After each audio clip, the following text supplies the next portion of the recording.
Builders began construction on the Samuel Couples house in 1888.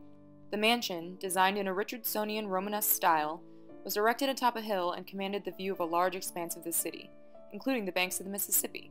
Today, it stands on St. Louis University campus and serves as a gallery for fine art and furniture.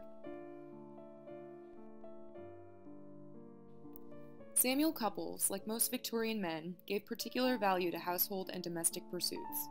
The home was special and reflected the character of its owner. He also believed, as the Latin inscription he had carved onto his mantle states, that a man's life without literature is death. In the 19th century, the Industrial Revolution, combined with increased urbanization and more disposable income for the middle class, led to an enormous growth in book production. In turn, this prompted widespread literacy and the commoditization of higher education. People had begun to read for pleasure. The library table in the Flemish Room, though not original to the house, is a magnificent example of the new vogue of learning, and would have been in keeping with Mr. Couples' philosophy. Not much is known about its origins, except that it was donated by Mr. Robert Tobin from San Antonio, who is now deceased. The table was hand-carved in 19th century England from the rich, dark heartwood of the black walnut tree, and finished so that a burnished red color glows through. The sculpted figures include 4 satyr or fawn faces and 4 chimeric creatures. Though at first glance the beast might resemble a griffin, research dictates that it must be a dragon. He has a head and mane like a lion or dog, a clawed forepaw with 3 toes, the wings of a great bird, a feathered plume, and a serpentine tail. He is a dragon of antiquity. The table as a whole is an example of the arts and crafts movement that occurred in Victorian Britain between 1880 and 1910. It is ornately carved, as is this bed frame taken from the Chippendale Director, and uses medieval and romantic styles. The arts and crafts movement was part and parcel of 19th century aestheticism and decadence.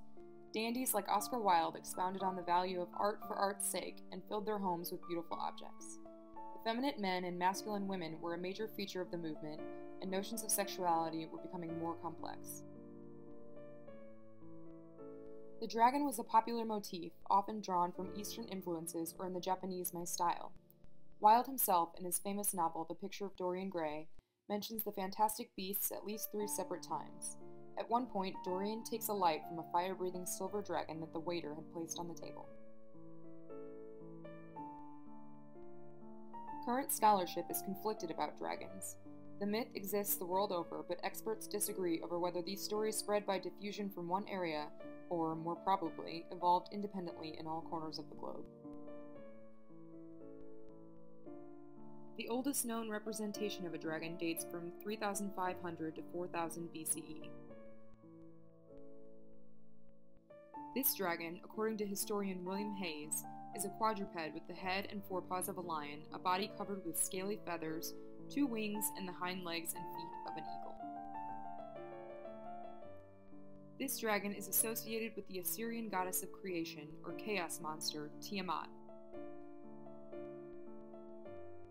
The identification of Tiamat with the dragon is complicated by sexuality. The dragon is masculine, while she is feminine. The dragon, with its mysterious entanglements, became a symbol of creative power.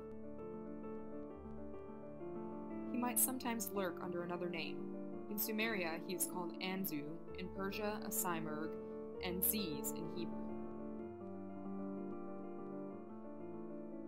Tiamat has been linked to the popular legend of Jason and the Golden Fleece. Writer Jason Colavito says that the serpent sometimes associated with the chaos monster may have contributed to Jason's story. Gisela Richter, another Jason scholar, estimates that the story of Jason has been known for about 3,000 years, the dragon's part in it as well. Richter has found examples of artwork in which satyrs, like the carved faces on the library table, take the place of the hero in the legend. On a column crater in Bologna, she says, a satyr appears in the same action and attitude as our Jason, and a fleeing Dionysus takes the place of the protecting Athena. The dragon also appears in other popular myths, like Beowulf and the legend of St. George and the Dragon. These dragons might have varying physiological characteristics.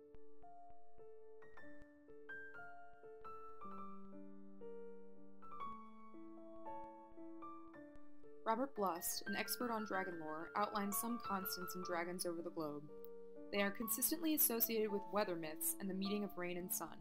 Their chief attributes include a beast capable of flight with hair or a mane that has feathers, has ambivalent sexuality, guards a treasure, and is connected with longevity or immortality. The dragon is a being born of fire and water and is often associated with the rainbow, which is born of sun and rain.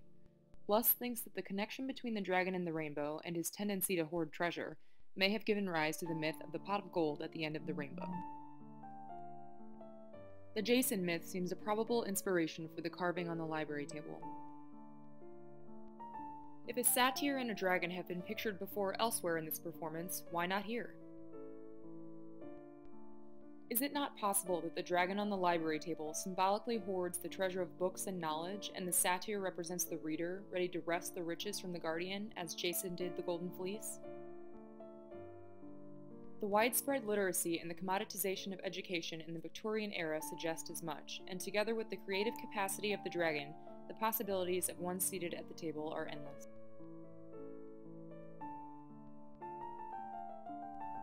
The library table, in its era, would have been the embodiment and the proof of its master's learning, as well as an icon of changing Victorian styles and aesthetic trends, not least dynamic notions of sexuality.